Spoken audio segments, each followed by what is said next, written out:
नमस्कार, स्वागत है एक बार फिर से चुनावी समर में। हम लेकर आए हैं आपके लिए बीएसपी फैमिली के कुछ और अपडेट्स। मोदी सरकार के सत्ता में आने के बाद आए दिन चुनाव आयोग और भाजपा के गठबंधन की खबरें चर्चा का विषय बनी रहती हैं।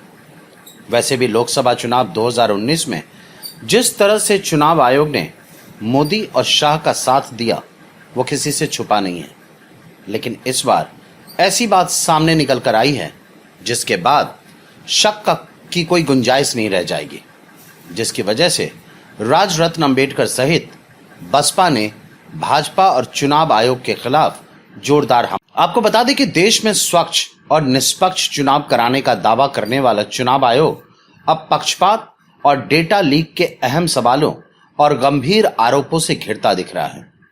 दरअसल चुनाव आयोग पर आरोप है कि महाराष्ट्र विधानसभा चुनाव के दौरान आयोग के सोशल मीडिया प्लेटफॉर्म्स की देखरेख करने का जिम्मा भारतीय जनता पार्टी के नेता और आईटी सेल को दिया गया।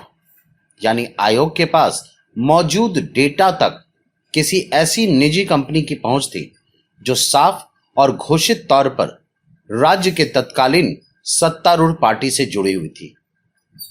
यानी कि चुनाव आयोग का जिम्मा राजनीतिक दलों के सोशल मीडिया हैंडल और पेज पर पैनी निगाह रखना था, लेकिन खुद आयोग का social media handle, website, page और उनमें दर्ज डेटा पर भाजपा की पैनी नजर थी।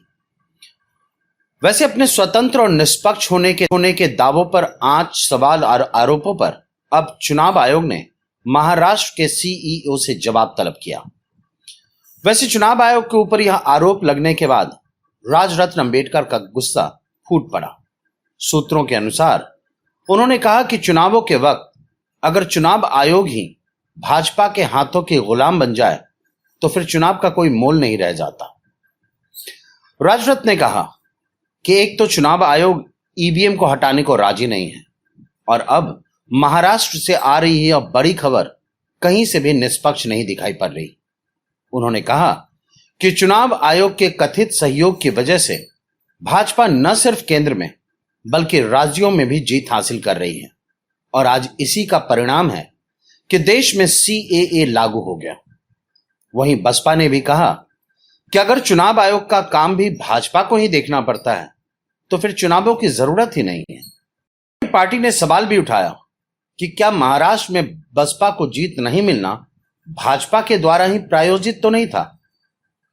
इस तरह राजरत्न अंबेडकर और बसपा ने मिलकर चुनाव आयोग के खिलाफ जोरदार हमला बोला। उन्होंने बता दिया कि चुनावों में चुनाव आयोग की भूमिका सबसे अहम होती है और अगर महाराष्ट्र चुनाव में भाजपा और चुनाव आयोग के बीच कोई गठजोड़ था तो इसके लिए आयोग को सजा मिलनी चाहिए।